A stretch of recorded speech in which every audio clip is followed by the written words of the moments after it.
We'll get underway. So we've got Aaron Soto and Matt Bromiley. They're from Rapid 7 and Sands. So if everyone could kindly welcome them with a round of applause. All right. They're going to be talking about purple packets, effective network defense against real-world attacks, and we're talking about some of it recently. So I'm really looking forward to this one, guys. Excellent. Thanks, everyone. Thanks for coming out today. Hopefully everyone enjoyed their morning tea. As you can tell, I am not from Australia, so that part should be pretty obvious. Neither is Aaron here. But we're super excited to be here with everyone. I'm not going to lie. Someone reaches out and says, hey, we're having a conference at the Gold Coast. Would you like to come speak? Our answer usually is, without a doubt. Now? Yeah.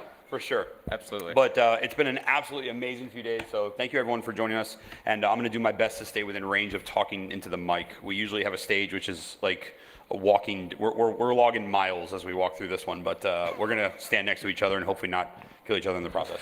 All right, so welcome to Purple Packets. This is a really a labor of passionate interest between Aaron and myself. I guess traditionally you could say we've both sat in kind of red or blue roles, which means we bring really, really awesome perspectives to solving various problems. And we were like, hey, we wonder if other folks are, looking at these the same way. We're going to talk very, very briefly about who we are, and then we're going to get into why we're doing this. But we really want to get to the heart of the matter, which is starting to analyze traffic, starting to analyze attacker activity. And we also have a nice little surprise built up at the end of this for everyone as well. We have some pretty groundbreaking, how old now? 36 hours? About that, yeah. 36-hour-old research that is hopefully going to never be needed. Absolutely. Which is the worst type of research you can do, but also the best type of research. So we'll talk about that. In any event. Sure thing. Yeah, so let's get started just very, very briefly who we are. My name is Aaron Soto. I'm an exploit developer. I kind of, as Matt said, we kind of have walked the red and blue lines a little bit separately, and so I'm a little bit more traditionally towards the red side. For those of you who are familiar with, there's a competition called CCDC, the Cyber Collegiate Defense Competition, working with college students to teach them how to protect themselves against hackers. There's a competition at DEF CON. Just out of curiosity, how many folks have been to DEF CON before, just to get a feel? So if you're going this year, there's the Blue Team Village, which Matt and I are both part of, and there's a Capture the Flag competition called OpenSOC, where we talk about, or we get as much hands-on experience with some of these attacks as possible. And then also just, because I'm a nerd, I'm a ham radio guy. But fundamentally, I love open source. I love the exploit side of things. Awesome. And I'm Matt, obviously. I got us started off this afternoon. I am an incident responder by trade, practice, free time, spare time, whatever it may be. I also happen to be an instructor with SANS. I teach our advanced host forensics and advanced network forensics. If I've had any of you in class, it's really bright up here, so I apologize for not recognizing you here. And last but not least, Aaron likes to play with ham radios. I like to put nerd stuff on my body, and I have nerdy ink tattoos on, so that's where that's from as well. Let's talk a little bit about the importance of this. Absolutely. Why this is crucial, why we're talking about this, if you will. And we'll start out by really saying that there's a lot of focus on the way that attackers do what they do from the host perspective. And that's nice because there's a lot of way an attacker can launch a piece of executable code, can escalate privileges, can establish persistence, maintain persistence, defeat different operating systems. That's all cool and great, but what we found during a lot of our research is that attackers tend to really ignore the one area where it's easiest to catch them was inside of the network protocol. And what you'll see, and no offense to, Metasploit, Aaron standing up here on stage, wow, look at this amazing thing I can craft and create. Oh, cool. How does it talk? Oh, it talks over HTTP. Really? Like you worked all this time to make this amazing thing and then sent it over a plain text protocol.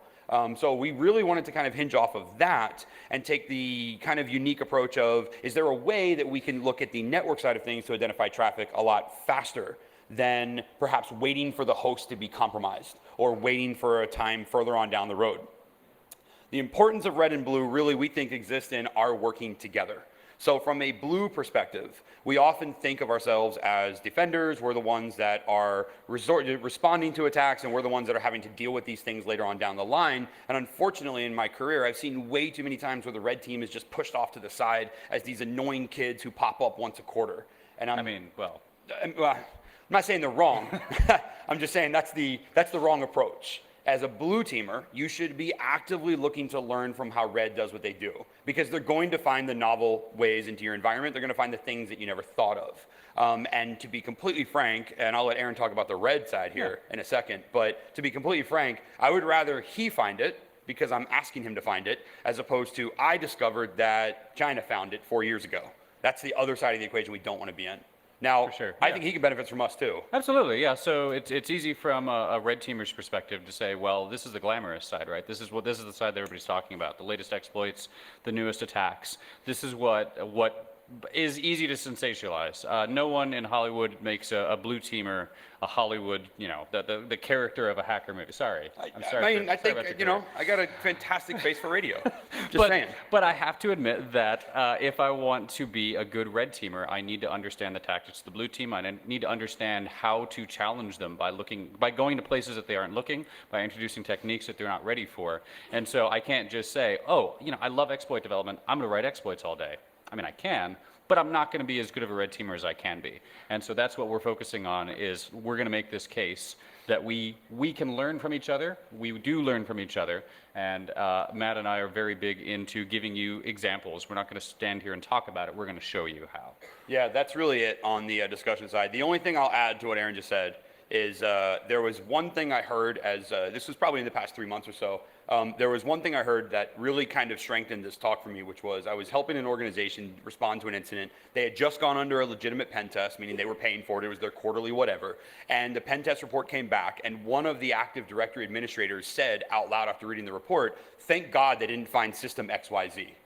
And I'm thinking in my head, like, why is that a good thing? And he's like, because that system would have made this so much easier for them. And I'm like, I would have loved for the red team to have known that, because as a blue team, I mean, there's the obvious question, let's patch that vulnerability. But the other side of it is they found a way that was not the easy, and I'm not saying Aaron directly, but the red side found a way in, which was not the easiest way. That's a true test of defenses. So it keeps being solidified as we work with more and more organizations. They keep having this stance of, oh, thank God this thing didn't happen, or I can't believe how easy that was. And we don't want teams to be confounded anymore. So there we go. That's our discussion on why. Now let's talk about the what, the interesting part. Absolutely. We're going to get into some examples now. We're going to have some fun. By the way, I hope you're all paying attention. You're going to need it very, very shortly. For sure. So let's talk about a pretty textbook scenario from a red team perspective. So I'm an attacker, I'm outside a network, I want to get inside the network. Step one, the thing that's probably the easiest, most reliable, least sophisticated, I don't have to have an O-day or anything, spear phishing attack, right? Send out some emails. If I craft them particularly well, I can get a user to click on a link, open an email, execute a payload. It'll happen eventually. It's a tried and true tactic. So who doesn't want a new friend on Facebook? I'm just saying, who doesn't? No. So we get our access into the network as a red teamer. From there, obviously, the traditional red team perspective is I want domain control. I want to be a domain administrator. I want to dump credentials. I want access to everything. Obviously, there might be some steps in between, but that's my goal, is to pivot inside the network, laterally move, escalate up until the point of a domain administrator. Once I get either those credentials, once I get the sensitive information I'm after, I'm going to exfiltrate. Obviously, there's a lot of flourish that can happen in here, but the workflow is generally the same, right? And that's our talk. Have a great afternoon. Yeah, there you go. Easy peasy. So just stop there. Well, okay, so let's walk through these steps. I want to get initial access. There's a lot of tools to do this. How many folks have used like a social engineering toolkit? Any kind of these tools that generate social engineering campaigns? They're pretty common, for sure. And so then you know how easy this is. There are constantly tools being released all the time. Everybody kind of has their own techniques, their own tools. But there are a handful out there. For this, just to kind of introduce something a little bit different, how many folks have used GoFish before? Okay, a couple. Hands. Okay. More hands. Yeah, excellent. So for those of you who haven't, GoFish is a very simple web-based phishing tool. So it's very easy to craft a campaign here. Here I have a campaign I'm sending that is impersonating Dropbox, and I'm saying, hey, there's a new iOS device that just signed in. It's from China. Was that you? And obviously I'm trying to entice a user to go, no, that was not me. I need to click this no button as fast as humanly possible. And so I can target this to a single user. I can target this to a group of users.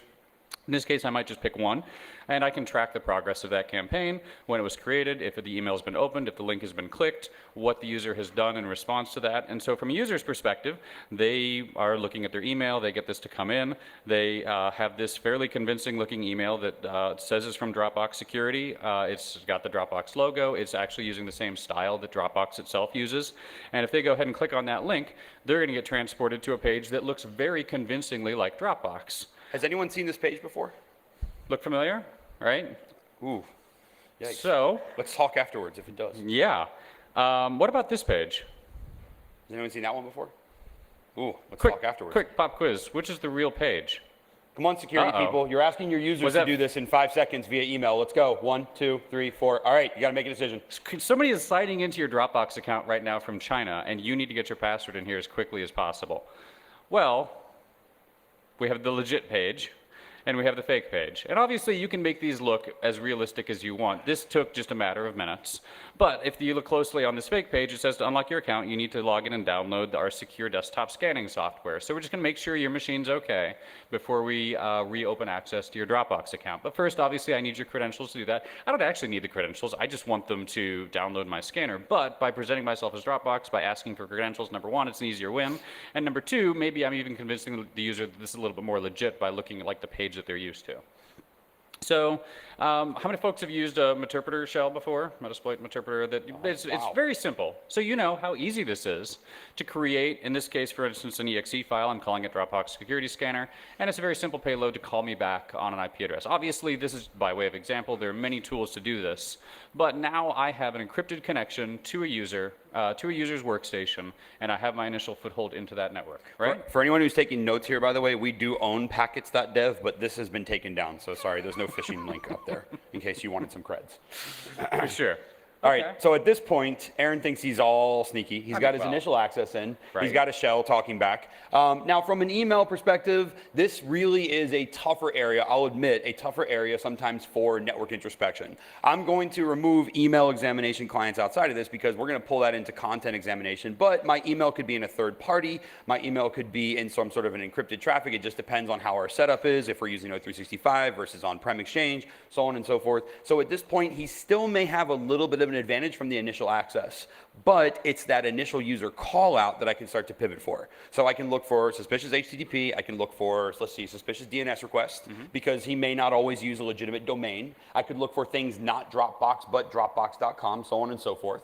I could also pivot through some of his user agents, because unfortunately, once again, he's in the world of, I'm gonna send you an email, I'm gonna craft something in HTTP, that HTTP usually has some sort of a structure to it. The absence of a structure is something I can look for. Structure is going to become very crucial for us defenders as we walk through some of these examples here. But I'll give Aaron a little bit of advantage here, and I'll say, you know what, you came in with a phishing email. I'm going to ask my users to be a little bit better, but depending on where our email is, I may not have every opportunity to detect him here and there.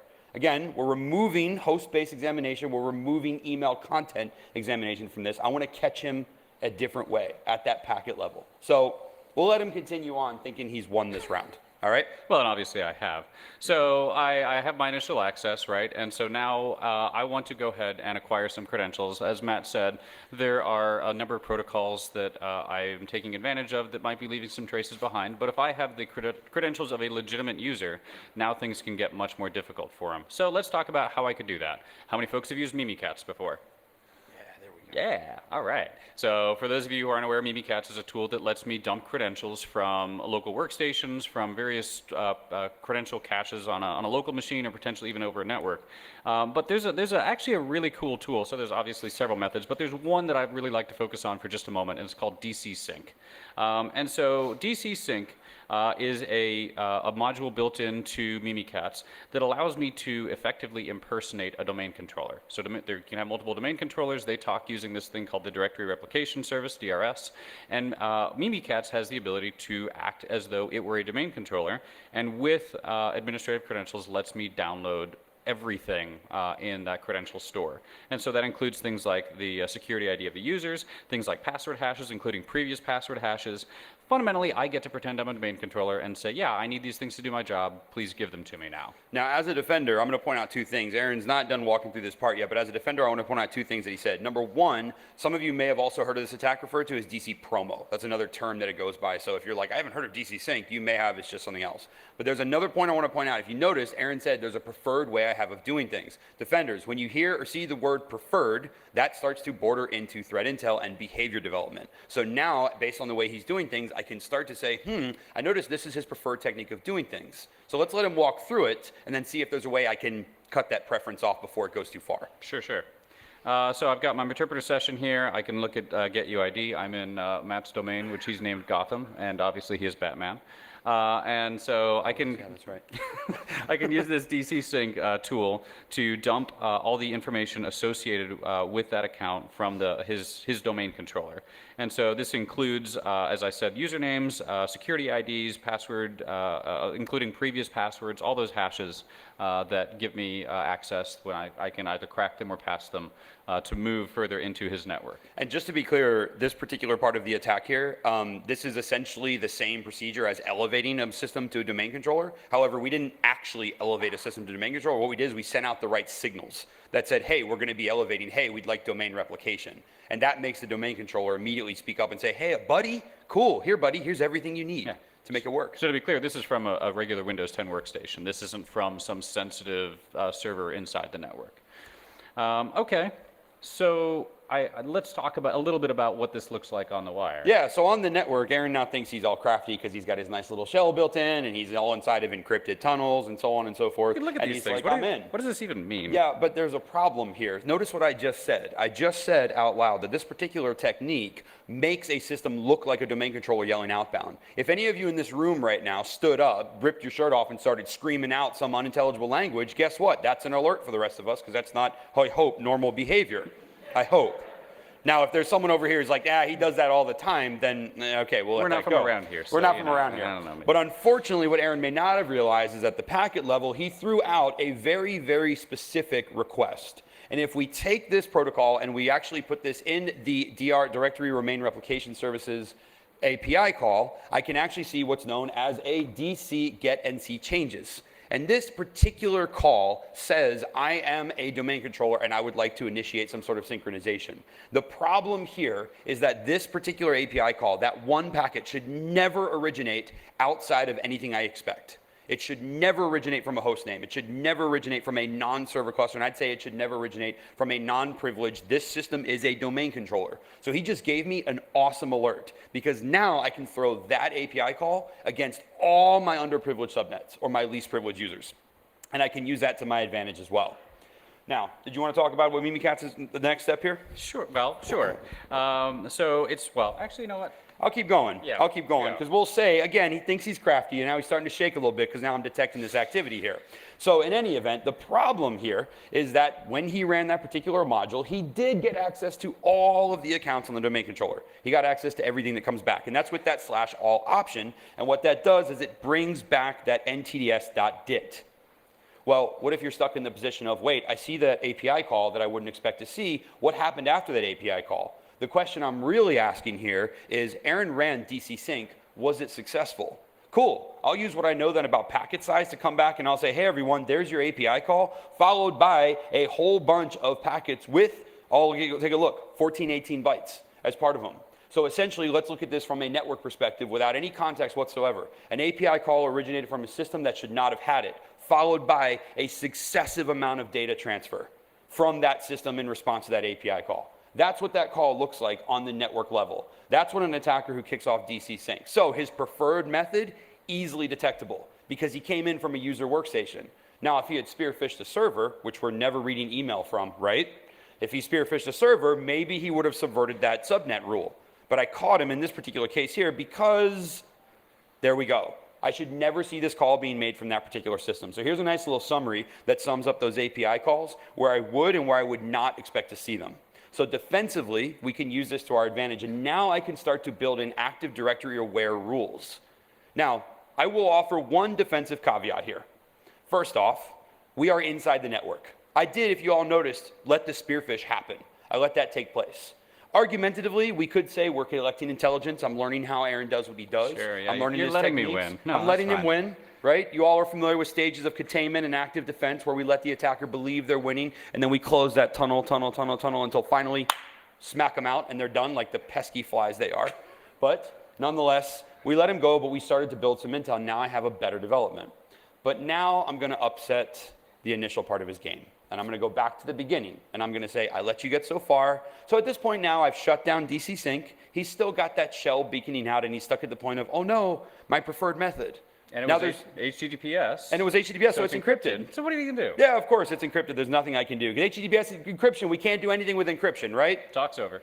Talk's over. That's it. Have a wonderful afternoon, everyone. Yeah, right. Come on. Are you kidding me? Encryption? What a joke. Unbelievable. By the way, I'm not going to say again the words man in the middle. I am not going to look at his particular traffic. You know why? I don't need to. I don't need to. We're going to talk about looking for that. Anyone recognize this traffic up here? Of course we do. Yeah. This is his shell over port 8443. There's my first indicator, port 8443. If I'm pushing everything over a proxy or if I'm limiting everything to specific ports, here we go. I'll have that port to pivot off of. Okay, if it was 443 though. Okay, if it was, luck. yeah, all right. He'll blend into the noise. All right, yeah, most red teamers take this stance of like, if I blend in, you can't find me. That's cool. Fair enough.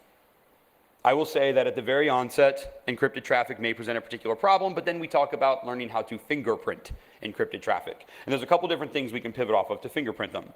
There was a fantastic talk yesterday that talked about the FAT tool, fingerprint all the things, that also mentioned JA3. So if this looks familiar to you, you may have seen this yesterday in Adele's great talk. But we can pivot our SSL and TLS connections. We can pivot SSH activity, sorry, not pivot, but fingerprint. We can also fingerprint using the certificates. Because here's what Aaron admitted to. I made my shell with Meterpreter. The way that Meterpreter talks is very, very different from the way Google.com talks. It's very, very different from the way Windows talks. We're going to talk about what that looks like here. So the first one is our JA3 hash. If you haven't heard about this before, this came over from a team that I think used to be all Salesforce, but I think one of these gentlemen has left Salesforce now. And what they did is they wanted to start to profile the client hello. And the client hello, for all intents and purposes, is a way that a client says, hello, I would like to start a TLS connection, please. Let's start talking encrypted. Believe it or not, clients have very different ways of talking to each other. When I say clients, by the way, everyone, I don't mean like Windows versus Linux. I mean Python URL lib version 1 versus curl version 2. Those things have very definitive ways of saying hello. Which, by the way, my Meterpreter session says hello. Says hello. Totally the same way. Allegedly, that's what he says. Oh. Allegedly, it says the same way as what? As those tools, or it says hello the same way every time? Well, we'll find out. We'll find out in just a second here. It says it the same way every time, just in case. There's also the JA3S. The JA3S is how the server responds. So there is a client hello, and then there's a server, hey, what's up? It's actually a server hello, but it's a server, hey, what's up? Hey, you gave me a selected list of protocols. Here's the protocols that I would like to establish this session in. Now, from my perspective, I'm the server, he's the client. JA3S may not give me much in this case, but let's flip that situation. Let's say I see who he's beaconing out to, and he's beaconing out over HTTPS to a C2 somewhere, a domain, a system out there that established connectivity. I now have a way to profile the way his server says hello back to his client. So I can take that analysis and use it to pivot through nasty, dirty, malicious clients talking to potentially suspicious hosts. I now have two fingerprints. We didn't look at any encrypted traffic. We didn't man in the middle anything. We literally took the first two packets on the client and server side and said, give me some details inside of these. The other thing that took place after this hello exchange is a certificate. Well, that's our X509 standard. That gives us some information we can pivot off of as well, because once again, he is using an automated tool. He is using a tool that tries to abstract away the complications of forging your own TLS connection for an attacker. Therefore, some things have to be standardized, hard-coded in, or randomized within very, very easily predictable values. Because that's not the fun part. Well, I mean, could you imagine if creating a reverse shell involved registering a domain, picking your own username and organizational unit? And writing my own TLS stack. And writing your own TLS stack? Yeah. That would just be absolutely boring. Although, oddly enough, we've examined enough exploits in the past 4 days that a lot of people try to write their own TLS stack. But we'll come to that in just a second. We'll get there. A few X509 details I can get. And if anyone here has done certificate analysis before, you know that there are very, very crucial fields I can pivot off of here. Because these fields are all arbitrary. They can be forged, they can be empty. But think again, I'm looking for suspicious or potentially malicious traffic inside of legitimate. Microsoft, Google, Facebook, Apple, so on and so forth, your big name hitters have no need to forge any information inside of here. At least So we thought, and then we realized that companies are man in the middle. That's, sorry, another day. Okay, We'll come back to that. talk, yeah. But I can take that X509 cert and I can pivot through some of these details. Now, we spent a lot of time talking about a lot of different artifacts, and I can go through and pivot through our JA3, our JA3Ss. I can pivot through X509s. There's a bunch of information up here. Hopefully, as I'm bringing all these up, by the way, you all are looking at this and you're like, wait, these domains make no sense whatsoever. I know, because his tool is randomizing all of these values. So therefore, I can come back and I can do analysis. And all I need to do analysis are two different things. The top part of this screenshot is actually the certificate that was exchanged back and forth during that initial TLS setup. The bottom part is output from Bro, or now known as Zeek, which goes through and automatically calculates the JA3 for us. So on the screen right here, I've got the X509 details that detail Aaron's connection reaching out, and I've got a JA3 hash. Now you can take that 72A589, that is a Meterpreter JA3 hash reaching out, wait, it gets better, connecting from Windows 10. So I can even get operating system specific in what this means. For the record, I didn't believe him, and he was a jerk, and he just sent me the screenshot. I had to manually type in that whole stupid hash into Google, and sure enough, there's posts that are like, yep, that's totally Meterpreter, yep, that's totally Windows 10. I went underground for the brief second he asked me for the hash, so a screenshot was it. That's all we had available. So there we go. Reverse HTTPS, easy. I'll fingerprint it, I'll find it, it's gonna stand out. Even if I can't tell you definitively that each one of those hashes is bad, I can tell you that right after a fish, this JA3 showed up. That's a nice little temporal correlation I have. Didn't look at a single encrypted packet, just started out at the very beginning. Okay. All right, you happy now? Well, all right, everything you just talked about was focused on TLS, on HTTPS, on certificates. What if I take that away from you? Red teamers always have an excuse. Absolutely, right, yeah. Well, just let's make it harder. Okay. By the way, what are you going to do? This is blood pressure. So this picture, by the way, is meant to raise your blood pressure. That's my house, in case anyone's curious. That's what my server closet looks like. All right, so this is trivial for me, right? Because I'm using a simple framework that lets me, with a single keystroke, change this from a reverse HTTPS to reverse HTTP. Cool, all right. Well, wait, so why would you drop encryption? Well, all the things you were just fingerprinting me on are now gone. Okay. And now I just blend in with HTTP traffic. All that work you had to put into it, deploying all these tools, one keystroke and I'm done. All right, we'll give him a plus. Who here is not capturing 80? I like how no one wants to raise their hand. That's fantastic. Well done. You did not fall into that trap. Fantastic. Well done. Okay, fine. So you want to blend in with the noise. That's all right, because now I have what you just took away from me. Oh, I don't want you to be able to fingerprint my encrypted traffic. That's cool. I'll fingerprint the plain text traffic. This is what Meterpreter looks like calling out. Now, if any of you work for CDN networks or anything like that, you're probably used to really strong dynamic strings being sent out and whatnot, but ones that equal the download of an MZ header is one that I'm obviously going to pivot off of and be very, very concerned about. That just does not look right to me whatsoever. Another point inside of there, which we'll take right here, this is the binary. This is the HTTP shell that Aaron brought down into that particular system. Does anyone recognize anything inside of there? Hopefully you do, because it's all bytes, and we all know we can read bytes without needing any sort of translation. But in case you are a little groggy after last night's fireworks on a jet ski show, take a look at the very bottom. There's a user agent. So once again, even by subverting HTTPS and giving me a very, very noisy protocol, you've still given me hard-coded credentials. Or not credentials, hard-coded user agents. Hard-code strings, things that I can look for. So you're not going to get to credentials because I'm going to catch it earlier on than that. Now, could you change that value? Sure, yeah. Sure, you could. You could change that value easily, and that's okay because I'm still going to have an MZ header that has your callback baked inside of it. That's going to be in plain text as well. An MZ that gets downloaded on the network via a super long HTTP request with built-in user agent strings and built-in callbacks, I'm going to detect that pretty easily. So sorry, your HTTPs are only going to take you so far. All right. And here's an example of his beaconing activity. I'm just going to leave that as, duh, this is obviously bad. And we all know why. All right, fair enough. All right, so. What? Yeah, sorry, it's your house again. So even more difficult now. Again, I had HTTP. Okay, fine. I'll make it a proprietary protocol. I'll come up with my own thing. So you don't have any tools. And I can add my own encryption. I can add my own encoding. How are you going to figure it out? Finally, the red teamer does some work. Finally. There we go. There's the reverse TCP. Yeah. I got no headers. It's gone. Strings this. No encrypted. No strings. Can anyone see any strings? Can anyone read this stuff? You can now. Guess what? Even reverse TCP comes with a signature built into it. The way that Meterpreter forms packets is, once again, predictable. And once we start to analyze the way that they use the protocol, I can all of a sudden say, wait a second, there's a signature in here. Yes, you are using raw TCP over port 80, fantastic. Guess what? You're leaving another trace. That by itself would be something maybe potentially suspicious. Depends on what's in the environment. You never know. But you're leaving a signature for me. You're leaving a structure that I can go and parse and I can go and analyze. And this right here, everyone, actually is the structure of a interpreter reverse TCP packet as it gets sent out. It starts out with an XOR key, followed by a session GUID that is unique to that particular session, obviously. Then there's even flags that says whether or not this is encrypted. This is how the server and the client continue to communicate with each other. I can even take that structure further down the line, look at a PCAP and say, there's a repeated structure inside of here, I can parse it out. Haven't examined the encrypted traffic just yet. There are ways we could talk about doing that later on, but it would involve us getting on the host, and that's, come on, that's cheating, let's not get there. So at the network level, I can simply say, you have a structure here. Now, I can't read the content, so if you go and kick off DC sync, I'm gonna be stuck with, I don't know what he did, but I am gonna know where you're coming from, I'm gonna know it's suspicious, and I'm likely gonna have an idea of lots of bytes versus little bytes, beacons versus exfil, interaction, server to client, versus response, client to server.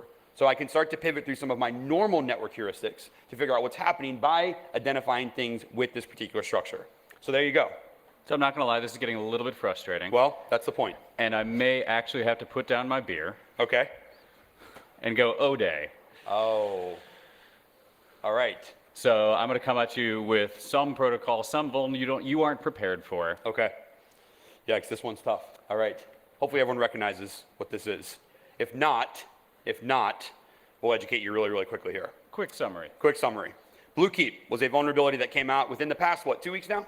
I think? That, yeah. Past 2 weeks, vulnerability came out. It was named Blue Keep by someone who was watching Game of Thrones. For anyone who's wondering, yes, it is a pivot off of Red Keep, which is perfect for this talk, as far as I'm concerned. And in any event, it was a vulnerability that came out, for all intents and purposes, allows for unauthenticated remote code execution via RDP. To system, by the way. To system. You will run it with So, system privileges. Let's just instant win say, for me. for anyone looking for severity, if you have not heard about this yet, if you're looking for how severe is this, Microsoft patched XP. Hopefully that means enough where you're like, oh, I should pay attention to this, because this unsupported operating system that like one org in the world pays for support for, everyone got it for free at this point. And I'll do you one better. RDP supports encryption. It Multiple does. types of encryption. It does. So now we're taking a lot of lessons and stacking them on top of each other.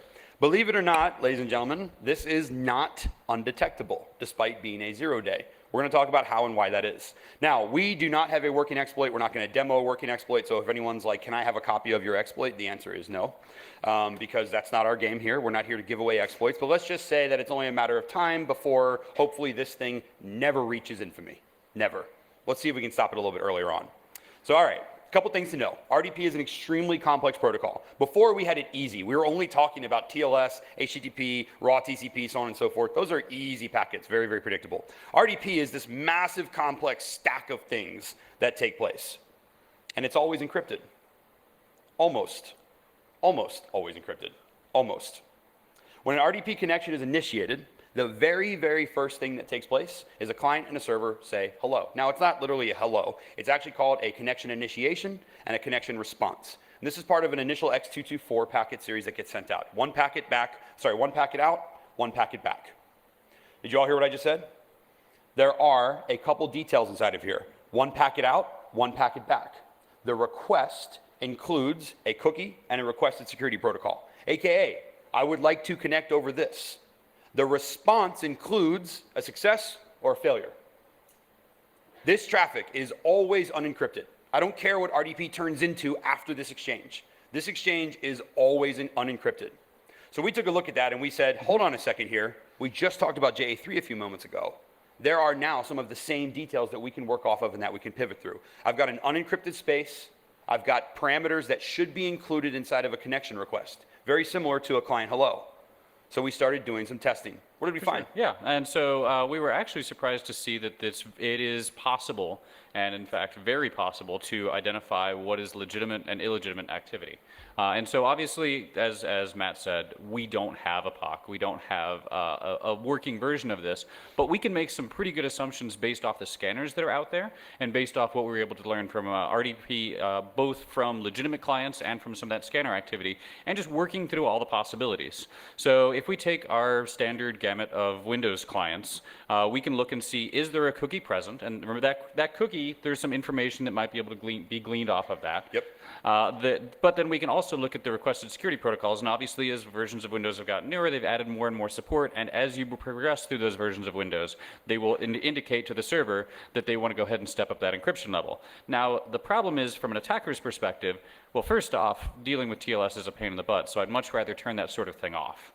That would make it easier to write an attack tool. But even if I do have an attack tool, I can turn on something like the low level, the TLS encryption, like you see down at the bottom, that some tools do. But there's an issue with this particular vulnerability, which is that as you step up, at least from what we've what's been published so far, that as you step up to higher levels of encryption, it becomes actually a not vulnerable scenario. And so there's an advantage for the attacker, both from ease, but also for necessity, to stay at a lower tier. But before we even get to that stage, we can see from the cookie and from that requested security protocol whether this is legitimate or not. Is this behaving like a normal version of Windows? And let's make one more mention. Aaron talked about it's easier to go this certain route. So we're going to hopefully see our attackers choose to go that easier route. One thing I will note about this is you can see the more newer you get in operating systems, the more advanced it tends to get. There has been, and again, we have not been able to prove this because we don't have that working POC, but for everyone who has one, the rumor out there is that NLA does mitigate this, network level authentication. So obviously that would stand to reason then the more I increase in security and authentication, the earlier on in the process that takes place, therefore higher security, vulnerability is mitigated. That's a nice funnel for us defenders because it funnels my attackers into potentially unencrypted or lightly encrypted space, which we can use to our advantage. For sure. Now, we've got a few screenshots that we'll take a look through here for various operating systems. Each screenshot is going to take a little bit like this look right here. We're not asking you to obviously memorize these structures or anything. This is just to give you some insight in what this initial packet looks like. Windows XP, for example, will come over with a cookie, but it will not come over with an encryption request, a default of 0. That resorts to RDP security, which allows for fantastic visibility. Windows 7 will not give a cookie, but it will come across with a security request of cred SSP, which by default also includes TLS.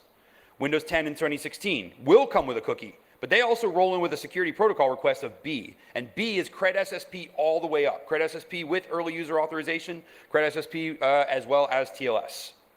Our desktop, we're breaking outside of Windows now. This comes across with a cookie and a protocol request. But let's take a look at some of the more important tools, because notice how now all of a sudden when we get into Metasploit, Metasploit and RDP scan, take a look at that security protocol request. They come to the door requesting TLS and only TLS. That is an absolute anomaly compared to the rest of your operating systems. For sure. So we had a few observations out and, of this as well. And so from this, we mentioned cookie names. You'll notice through those through the screenshots that we had there that you can get some username information off of there, and potentially, if you know what's a legitimate username, you can key off of that and say this is a user that's actually on my domain. Alternatively, if you see a randomized string, obviously it's not very easy to key off of that, but there's some useful information there.